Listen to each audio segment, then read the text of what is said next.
Assalamualaikum semua, semoga kesehatan dan keberkahan senantiasa menyertai kita semua. Pada kesempatan kali ini, saya akan mempersembahkan sebuah cerita yang ditulis oleh Dioseta berjudul, Gending Alas Mayit, Part 5, Desa Terkutuk. Sebelum kita memulai cerita tersebut, alangkah baiknya untuk memberikan dukungan dengan cara like, komen, dan subscribe. Dukungan dari kalian sangat berarti bagiku dan akan menjadi motivasi bagi saya untuk terus membawakan cerita-cerita yang menarik lainnya. Dan jangan lupa mampir di Twitter Dioseta, untuk cerita-cerita horor yang lebih seru lainnya. Saya mohon maaf jika bagian ini mengandung sedikit spoiler tentang cerita, Imah Leuweung dan Radio Tengah Malam. Bagi yang belum menonton, tautan video sudah kami sertakan di deskripsi. Dan penyebab kutukan gending alas mayit, akan terkuak di part ini. Mari kita mulai ceritanya.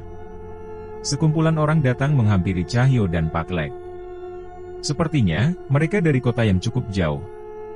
Pak Lek, Cahyo, sudah lama sekali ya, dulu kamu masih sekecil ini loh Cahyo, ucap seorang pria yang datang menghampiri rumah Pak Lek. Mereka berbincang panjang lebar seolah sedang bernostalgia akan sesuatu. Aku hanya duduk termenung di ujung ruangan. Cerita Sekar mengenai Laksmi sungguh membuatku sangat terpuruk.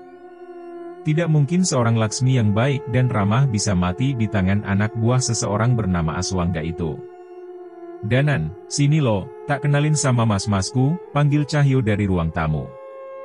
Aku menghampiri mereka sambil berusaha menyembunyikan wajah murungku. Saya Danan mas, majikannya Cahyo, ucapku sambil menjabat tangan teman-teman Cahyo. Cahyo segera menoleh dan melemparkan sarungnya ke arahku. Enak aja, majikan mbahmu, emangnya aku embok gaji piro? Jawab Cahyo yang mengerti maksud candaanku. Wah, Mas Danan bisa aja. Saya Ardian, ini Nizar dan Ranto, ucap mereka memperkenalkan diri. Pak Lek mendekat sambil membawakan minuman yang telah disiapkan Bulek dari dapur. Ini. Diminum dulu, terima kasih lo sudah jauh-jauh mau mampir ke sini. Ucap Pak Lek menyambut Mas Ardian dan teman-temannya. Perbincangan ringan terbentuk di antara kami. Hampir sebagian besar merupakan cerita tentang bagaimana Pak Lek dan Cahyo waktu masih kecil sempat menyelamatkan mereka dari bahaya di pabrik gula. Cahyo, Pak Lek, kami sudah mencoba mencarikan informasi semampu kami, dan berujung kepada seseorang bernama Mbah Rusman, ucap Mas Ardian. Katanya dulu dia warga desa Windualit yang bertahan dari kutukan yang sedang kalian hadapi itu. Sebagian besar, kami sudah mengetahui cerita Mas Ardian lewat telepon, namun dengan bertemu langsung, cerita mereka tentang Mbah Rusman terasa lebih menyedihkan. Sebentar Mas Ardian, sebelum dilanjutin ceritanya biar saya panggil Sekar dulu. Ucap Cahyo memotong cerita Mas Ardian. Sambil Mas Ardian melanjutkan ceritanya, Mas Nizar masuk ke dalam mobil dan mengambil sebuah benda yang terlihat cukup besar. Nah, ini barangnya, ucap Mas Adrian membukakan sebuah bungkusan yang berisi sebuah gong kecil dan pemukulnya. Menurut cerita Mbah Rusman, pemukul ini yang disebut dengan tabuh waturingin. Namun ini tidak cukup untuk satu warga desa, kalian harus membuatnya dari kayu pohon beringin tua di sebuah sendang di hutan, cerita Mas Ardian. Pak Lek terlihat terfokus pada benda itu dan memperhatikan energi yang keluar darinya. Sendang Banyu Ireng, saya pernah ke sana Pak Lek, ucapku pada Pak Lek. Aku mengingat sebuah tempat yang digenangi air berwarna hitam di dalam alas mayit. Ya sudah Mas Ardian, benda ini kami terima ya. Terima kasih banyak, ucap Pak Lek kepada Mas Ardian. Terlihat Pak Lek sengaja memotong ceritaku agar mereka tidak terlalu terjun ke dalam permasalahan mengerikan ini. Iya Mbah, kami sangat senang bisa membantu, ucap Mas Ranto menggantikan Mas Ardian yang sedang berpikir. Pak Lek, Mas Danan, Cahyo, kami tahu ini tidak mudah tapi kalau bisa selesaikan ini sebelum purnama berikutnya, sebelum kutukan itu menyerang Mbah Rusman lagi, pinta Mas Ardian dengan wajah yang serius. Kami mengerti maksud Mas Ardian dan berjanji menyelesaikan ini secepat mungkin. Oh iya Pak Lek. Mohon maaf, korek pemberian Pak Lek saya serahkan kepada Mbah Rusman dan cucunya. Saya pikir, mungkin itu bisa membantu mereka, ucap Mas Ardian lagi. Yang kamu lakukan sudah benar, korek itu sudah seharusnya berada di tangan mereka yang membutuhkan, balas Pak Lek sambil menepuk pundak Mas Ardian. Setelah perbincangan serius itu, kami berpisah. Cahyo mengajak teman-temannya itu melihat pabrik gula tempat kerjanya yang sudah direnovasi dan sore harinya mereka sudah berpamitan pergi. Gak nyangka, kamu punya teman-teman sehebat itu, ucapku pada Cahyo. Iya Don, tapi sayangnya temanku yang paling hebat lagi galau gara-gara kehilangan perempuan. Cahyo menyindirku, namun aku tahu maksud baiknya untuk menyemangatiku. Panjul, Danan, Sekar. Kita kumpul di pendopo, teriak Pak Lek sambil berjalan ke halaman belakang. Kami menyusul Pak Lek ke pendopo dan duduk lesehan sekenanya. Suara pohon yang ditiup hembusan angin malam memecah keheningan di halaman belakang rumah. Pak Lek sudah mampir ke desa Windualit. Pak Lek berbicara dengan wajah serius. Kami saling menatap, sudah jelas Pak Lek tidak pernah meninggalkan desa ini, tapi kenapa Pak Lek bisa berkata seperti itu? Pak Lek ke sana dalam raga sukma, warga di sana masih selamat, namun banyak yang terbaring tak berdaya seolah kehilangan rohnya. Di sana seseorang, mungkin itu adalah ayahnya Sekar. Ia terlihat sibuk menjaga tubuh korban-korban itu siang dan malam, cerita Pak Lek sambil menoleh pada Sekar. Sekar terlihat menghela nafas, seolah lega mendengar kabar mengenai ayahnya. Danan, walaupun kemarin Eyang Widarpa terlihat acuh, ternyata saat ini ia sedang berkeliling alas mayat mencari sesuatu. Temui dia sebelum kamu masuk ke dalam hutan itu, perintah Pak Lek. Baik Pak Lek, aku mengerti maksud Pak Lek. Eyang Widarpa memang sama sekali tidak bisa ditebak. Oh iya, dan satu lagi, ini peninggalan Nyai Suratmi, tolong berikan pada Eyang nanti. Pak Lek menyerahkan sebuah kalung kuningan seperti yang biasa dipakai prajurit-prajurit zaman dulu. Aku segera mengambil dan menyimpannya. Sebenarnya aku penasaran, apa reaksi Eyang Widarpa saat menerima ini? Pak Lek menutup perbincangan kami dengan mengajarkan sebuah mantra penyembuh kutukan, termasuk kepada Sekar. Pak Lek bilang, mungkin nanti ayah Sekar akan membantu kami di alas mayit, jadi Sekar harus bisa membantu warga untuk menahan kutukan yang diterima warga desa. Kami beristirahat dengan cukup, paginya Bulek memberikan bekal kepada kami untuk persediaan selama perjalanan ke desa Windualit. Pak Lek tidak ikut, ia masih bertugas menjaga pabrik gula yang ia kelola. Namun Pak Lek bilang bahwa ia sudah meninggalkan sesuatu untuk membantu kami di sana. Kami berganti angkutan beberapa kali sampai akhirnya kami turun di sebuah persimpangan yang terdapat jalan setapak menuju hutan-hutan. Dari sini masih berapa lama? Tanya Cahyo pada Sekar. Kalau jalannya cepat, mungkin bisa 2-3 jam, jawab Sekar. Ya udah, kalau Sekar capek bilang ya, nanti Mas gendong, goda Cahyo dengan memasang wajah genit yang kususul dengan pukulan di kepalanya. Ingat, kita mau nolong orang. Jangan sampai ilmumu gak bisa dipakai gara-gara kualat, aku memperingatkan Cahyo. Iya. Mudeng kok, maksudnya biar gak terlalu tegang aja, jawab Cahyo. Aku tahu benar, Cahyo memang tidak mungkin berbuat aneh-aneh, dari tadi ia memang terus memperhatikan Sekar yang terlihat cemas selama perjalanan.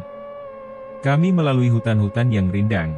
Sesekali kami beristirahat di pinggir sungai untuk sekedar menarik nafas dan mencuci muka sampai akhirnya kami sampai di desa Sekar tepat sebelum malam.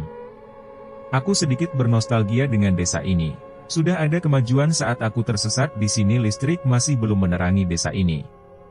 Selain itu tidak banyak yang berbeda, selain sebuah rumah yang terlihat cukup besar di tengah-tengah desa. Mungkin saja itu rumah juragan kaya yang bernama Aswangga. Beberapa orang terlihat berkumpul di balai desa. Sekar segera berlari menuju ke sana. Bapak! Sekar pulang, teriak Sekar yang bergegas menemui ayahnya di tempat itu. Sekar, ucap ayah Sekar yang segera memeluknya, sepertinya ia juga sadar dengan keberadaanku. Aku dan Cahyo segera menyusul untuk menemui ayahnya Sekar itu. Mas Danan, kamu benar Mas Danan kan? Ucap Pak Sardi dengan senyuman di wajahnya. Iya Pak Sardi, ini saya. Dan ini teman saya Cahyo, jawabku sambil memperkenalkan Cahyo. Sekar menceritakan tentang bagaimana dia diselamatkan oleh Cahyo dan dipertemukan denganku, termasuk mengenai Mbah Rusman. Wah, ada tamu dari jauh nih.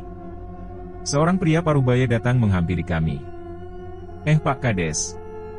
Lama sekali ndak ketemu, ucapku menyambutnya.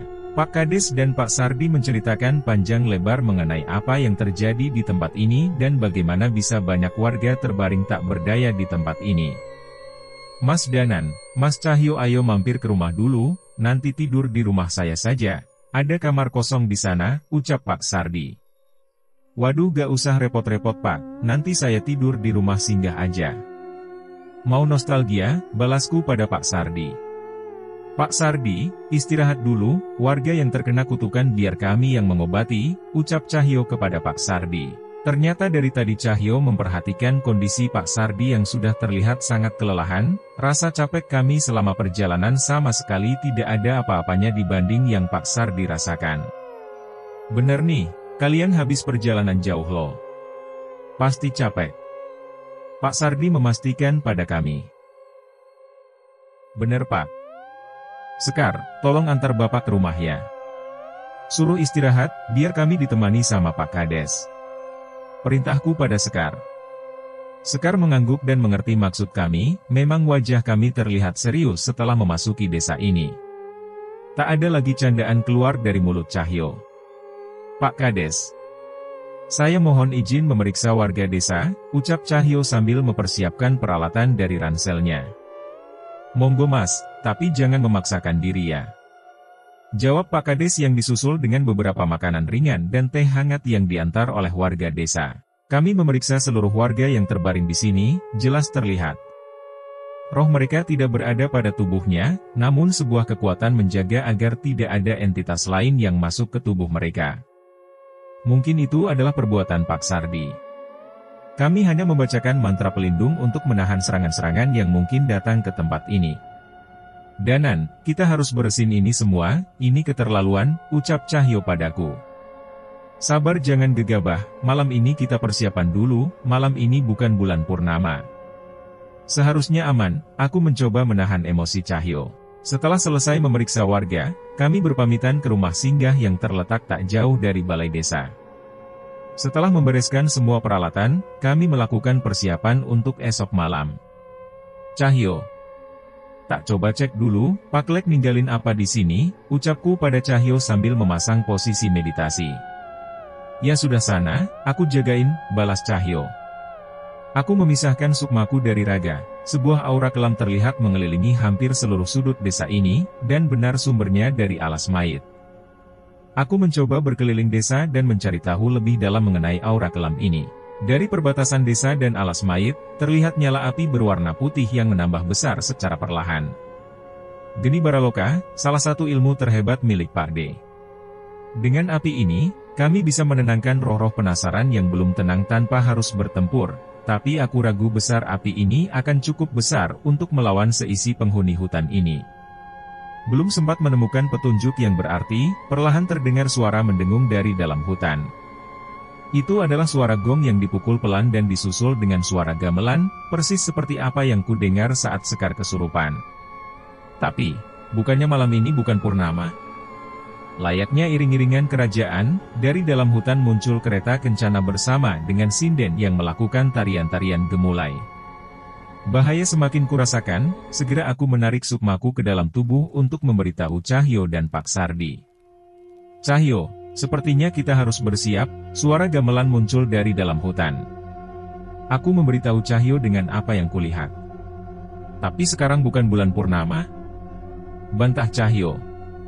Sepertinya mereka merasakan ancaman, iring-iringan kereta demit itu juga mengarah ke sini. Pokoknya siap-siap, perintahku. Kami mengambil tabuh waringin dan gong kecil yang kami bawa dan keluar dari rumah singgah. Suara gamelan sudah terdengar dengan semakin jelas, semua warga termasuk Pak Sardi juga serentak keluar dari kediamannya dan berkumpul ke balai desa. Mas Danan, gimana ini? Jangan sampai ada korban lagi, ucap Pak Kades yang menghampiri kami. Tenang Pak, tidak akan kami biarkan. Aku menenangkan Pak Kades sambil memperhatikan gelagat warga mencari apakah ada yang terpengaruh suara gending itu. Pak Sardi. Sekar, mana Sekar? Cahyo yang tidak menemukan keberadaan Sekar menanyakan kepada Pak Sardi yang datang bersama warga. Lah nak Cahyo, tadi Sekar pamit mau mengantarkan makanan untuk kalian, ucap Pak Sardi yang mulai cemas. Insting Cahyo memaksanya untuk berlari ke balai desa, dan mendobrak pintu kayu yang tertutup di sana. "Danan! Di sini," teriak Cahyo memanggilku. "Dioseta." Aku berlari dan segera memperhatikan apa yang dilihat oleh Cahyo. Di tengah-tengah warga yang terbaring, Sekar menari dengan gemulai mengikuti irama gamelan dan mengelilingi warga yang terkena kutukan. "Sekar, lawan Sekar!" teriak Pak Sardi yang mencoba menghentikan anaknya itu, namun itu semua sia-sia. Pak Sardi terpental dengan kekuatan besar yang memancar dari tubuh Sekar. Sekar menoleh dengan senyum mengerikan di wajahnya. "Satu persatu kalian akan mati, tidak ada tempat bagi kalian untuk lari," suara mengerikan terdengar dari mulut Sekar. Cahyo berlari mendekat dan memukul gong dengan tabuh waringin pemberian Mbah Rusman. Suara mendengung panjang terdengar ke seluruh penjuru ruangan, tarian Sekar sempat terhenti. Ia terjatuh dan memuntahkan cairan berwarna hitam. Sekar mencoba menari lagi, dan dihentikan dengan suara gong yang dipukul oleh Cahyo. Sekar yang kesurupan terlihat semakin kesakitan, namun samar-samar terlihat bayangan wanita yang hampir terpisah dari tubuh Sekar. "Laksmi, roh Laksmi yang merasuki Sekar!" teriakku pada Pak Sardi. Pak Sardi mengambil posisi dan membacakan doa-doa untuk menghentikan pergerakan demit yang ada di tubuh Sekar. Aku teringat geni Baraloka yang ditinggalkan Pak Lek, sebuah mantra pemanggil kuucapkan untuk menarik sebagian dari api itu dan melemparkan kepada Sekar. Sekar yang merasa kepanasan mulai terjatuh dan kehilangan kesadaran. Di hadapanku ada sesosok roh wanita berpakaian kebaya memandangku dengan wajah yang pucat. Aku mengenalnya, itu Laksmi. Suara gamelan terdengar semakin keras, demit berwujud Laksmi itu pun mendekat hingga menembus tubuhku. Aku kehilangan kesadaran, namun sebuah penglihatan muncul di kepalaku. Terlihat seorang laki-laki berbicara dengan Laksmi. "Lihat. Ini foto orang tuamu. Aku pastikan mereka akan dihukum mati setelah ini," ucap orang itu mengancam Laksmi. "Jangan Aswangga, tolong. Wis cukup kamu mengurung mereka bertahun-tahun," Laksmi memohon sambil menangis. "Kesalahan mereka Rayeso dimaafke, kecuali, kowe arep nuruti semua perintahku." Aswangga mencoba mengintimidasi Laksmi. Apa yang kamu mau? "Tak lakuin semua. Asal kamu berjanji membebaskan mereka," ucap Laksmi sambil menutup wajahnya menahan air mata yang menetes di pipinya. "Aku membangun sebuah rumah di sisi belakang hutan, temui aku di sana setiap malam bulan purnama," perintah Aswangga sambil melemparkan foto kedua orang tua Laksmi dan meninggalkannya. Sebuah rumah kecil terlihat di sisi belakang hutan, sebuah lampu minyak sudah menyala dengan terang di dalam. Seorang wanita berjalan dengan ragu menuju rumah itu, ia sempat terhenti di depan pintu, namun rasa sayangnya kepada kedua orang tuanya memaksanya untuk masuk. "Aku sudah di sini, apa yang kamu mau?" tanya Laksmi. Aswangga tidak menjawab, ia hanya berjalan ke arah pintu dan menguncinya. "Harusnya kamu sudah tahu apa yang aku mau," ucap Aswangga sambil menyentuh pipi Laksmi. Laksmi mundur, namun Aswangga menahan kedua tangannya. Aku tak sanggup melihatnya. Bibir mumi Laksmi dilumat dengan paksa oleh Aswangga. Tangan biadab itu meraba ke seluruh tubuh Laksmi dengan penuh nafsu. Laksmi mencoba melawan, namun tamparan keras menghantam ke pipinya. "Jangan coba melawan. Kecuali kamu mau orang tuamu pulang tanpa nyawa," ancam Aswangga. Laksmi ketakutan dan tak berani melawan, ia hanya pasrah saat kesuciannya direnggut dan tubuhnya dinikmati oleh Aswangga. Terlihat air mata Laksmi tak henti-henti membasahi tempat itu. Setiap malam purnama, Laksmi harus melayani nafsu bejat Aswangga. Sampai akhirnya ia merasakan hal yang aneh pada tubuhnya. Laksmi mengandung anak dari Aswangga. Beberapa kali Laksmi memberitahu Aswangga secara diam-diam, namun Aswangga menentangnya tidak percaya. Sampai akhirnya, ia mengatakannya di depan warga desa. "Ini anakmu, Mas. Anakmu," ucap Laksmi yang kepada Aswangga yang dibalas dengan pukulan keras yang menyebabkan Laksmi terjatuh. Melihat kejadian itu, warga berkerumun dan anak buah Aswangga segera menyusul menghampiri Aswangga. "Perempuan brengsek!" Aswangga memukuli Laksmi tak hanya sekali. Setiap ia akan berbicara Aswangga menghentikannya dengan menghajarnya. Tidak ada satupun warga yang berani percaya dengan kata-kata Laksmi, termasuk istri Aswangga. "Uis, pateni wae, sudah, bunuh saja," teriak salah seorang anak buah Aswangga memanaskan emosi warga. "Jangan Pak, bicarakan baik-baik dulu," ucap salah seorang warga. Sekali lagi pukulan yang keras menghantam Laksmi, dan wanita itu hanya diam berlutut sambil melindungi janin di perutnya. "Sudah Pak, sudah, jangan sampai ada yang mati, kalau terpaksa. Usir saja dia dari desa ini," ucap kepala desa yang merasa takut dengan pengaruh Aswangga dan anak buahnya yang terlihat bengis. "Baik. Bawa dia.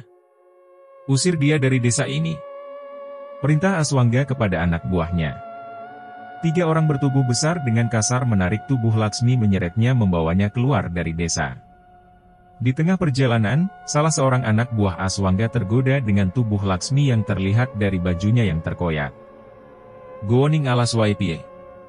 Bawa ke hutan aja gimana?" ucap salah seorang anak buah Aswangga sambil memberikan isyarat kepada teman-temannya. "Wah, pinter kowe," ucap temannya sambil tersenyum. Laksmi dipaksa berjalan menyusuri hutan di perbatasan desa itu. Sampai di kedalaman hutan, anak buah Aswangga melucuti pakaian Laksmi hingga tak sehelipun benang ada di tubuhnya. Laksmi menangis sejadi-jadinya melindungi tubuhnya. Satu persatu anak buah Aswangga memperkosa Laksmi dengan kejam. Pukulan demi pukulan menghantam tubuh Laksmi hanya untuk memuaskan nafsu anak buah Aswangga yang biadab itu. "Emang dasar perempuan goblok? Orang tuamu itu udah mati," ucap salah satu anak buah Aswangga.